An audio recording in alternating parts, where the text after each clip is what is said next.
mwongeye kumererwa neza abakurikiranye Demask Rwanda. Demask Rwanda hano ni ishene tubagezaho amakuru atandukanye, aho tubagerera muri siporo, tukagera muri politike, tukagera mu buzima busanzwe, ubuzima bw'imyororokere, aho tuba tubafitiye amakuru menshi atandukanye. Dukurikiye kuri Demask Rwanda, ukande subscribe, ukore like, share na comment. Ni ingenzi cyane hano kuri Demask Rwanda. Uyu munsi tugarutse muri siporo, aho tugiye kubagezaho inkuru irimo gutrendinga, aho umugabo mwamenye kenshi cyane bita Munyakazi Sadate yabaye Sadate, murabyibuka mu mwaka ushize aho yari akiyoboye ekipe ya Rayon Sport. Ni umugabo wavuzweho byinshi cyane, wamamaye mu itangazamakuru. Ubu ngubu akaba yagarutse agira inama umukinnyi wa ekipe ya APR bita Kwizera Olivier, akaba ari umunyezamu wayo, aho yagarutse amubwira ati Olivier genza gake utazisanga usabiriza nka mugenzi wawe wakubanjirije wari ukunzwe cyane anakurusha byinshi, Mohamed Mosi muramuzi, yabaye umukinnyi w'Amavubi aho yari imana y'indinzi y'ibitego, aho nta gitego cyamwinjiraga mu izamu. Turaza kubategurira neza amakuru avuga kuri Mohamed Mosi arambuye, ariko reka tugaruke ku magambo Munyakazi Sadate yakomeje agira Kwizera Olivier. Nyuma yako kananga twibutsa gukanda subscribe kugira ngo dukomeze tubane mu biganiro byacu, ndetse bibe byiza ukanze no kunzogera kugira ngo ujye ubona notification ya buri kiganiro gishya dushyizeho. Kanda subscribe.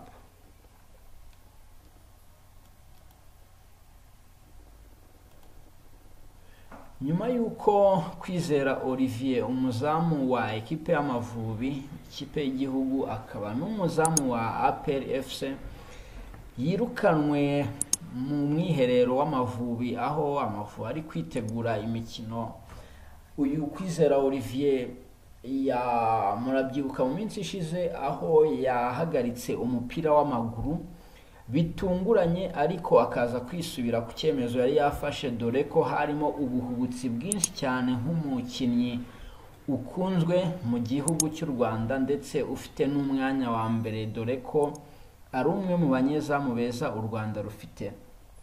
Uyu mukinnyi Kwizera Olivier yaje guhagarikwa, yaje kwirukanwa mu mwiherero kubera amafoto yari yashyize ku rubuga nkoranyambaga, yagiye asakara ahantu henshi cyane.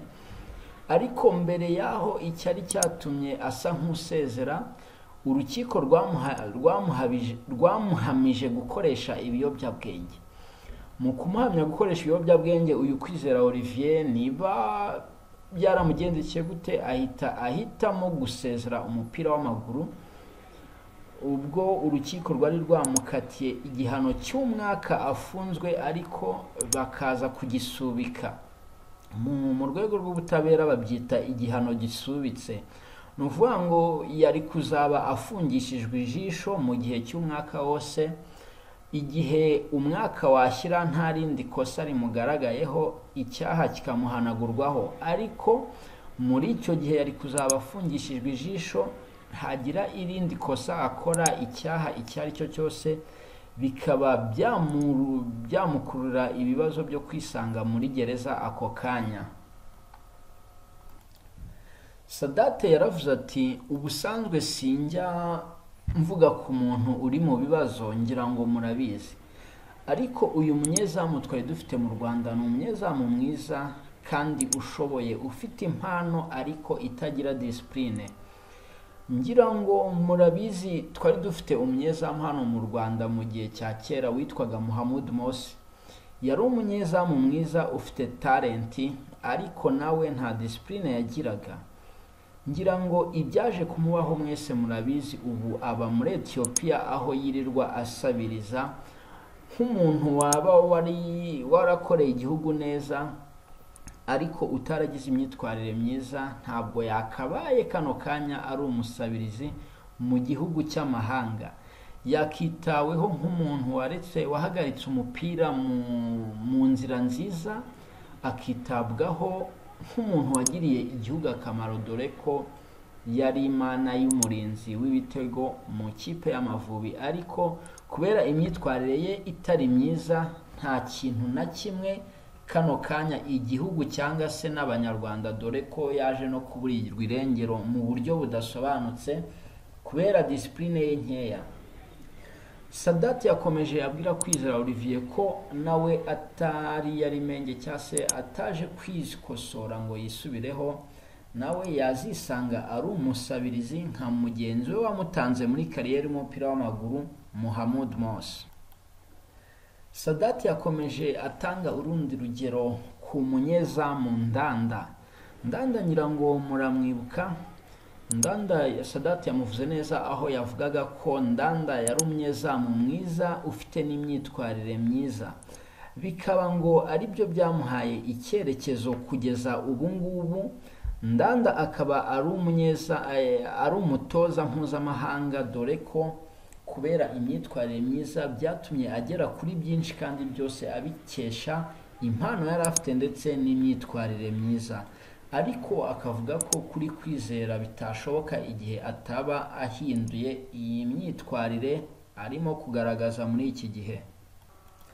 Sadat yakomeje anabwira Kwizera ko yari amaze igihe kirekire adahamagarwa mu ikipe y'Amavubi, mu ikipe y'igihugu, ko ari Rayon Sport yamufashije kugaruka, ariko nabyo akaza kwivamo akajya muri APR, ariko nabyo akaba atarimo kubiha agaciro muri iki gihe, ko biri mu bintu bigomba kugenda bimurangiza kudaha agaciro ikintu afite muri aka kanya. Naho inkuru y'ubuzima bw'umunyezamu Mohamed Mosi wabaye umunyezamu wa ekipe ya Rayon Sport, agakinira cyangwa se akabera umunyezamu ikipe ya APR FC, akanafasha ikipe y'igihugu y'u Rwanda Amavubi kwerekeza mu irushanwa ry'igikombe nyafurika CHAN 2004, yamenyekanye muri Gicurasi uyu mwaka, aho Mosi yavuze ko yaheze muri Ethiopia kubera kubura amikoro n'ubushobozi bwo kuba yatega indege imugarura mu Rwanda. Ndetse uyu Mohamed Mosi yakomeje asaba leta y'u Rwanda ko yamufasha ikamugarura mu Rwanda, ko impano ye nubwo yasinziriye ariko ashobora kuyibyutsa, nawe akaba yagira icyo afasha abana b'Abanyarwanda bakizamuka, akajya abatoza kuba abanyezamu beza nk'uko nawe yabikoze mu gihe cye. Ngira ngo mwagiye mubibona ku mafoto aho Mohamed Mosi ukuntu ameze ubu ngubu, n'ukuntu Kwizera Olivier nawe ameze, n'ukuntu Mohamed Mosi yari ameze mu gihe cye. Iyi ni The Mask Rwanda, kandi subscribe, uduhe comment, like ni ingenzi cyane, gukora share ni impano ikomeye uraba uduteye hano kuri The Mask Rwanda. Reka tugushimire wowe yakurikiranye iki kiganiro. Ciao ciao, kandi subscribe hano kuri The Mask Rwanda.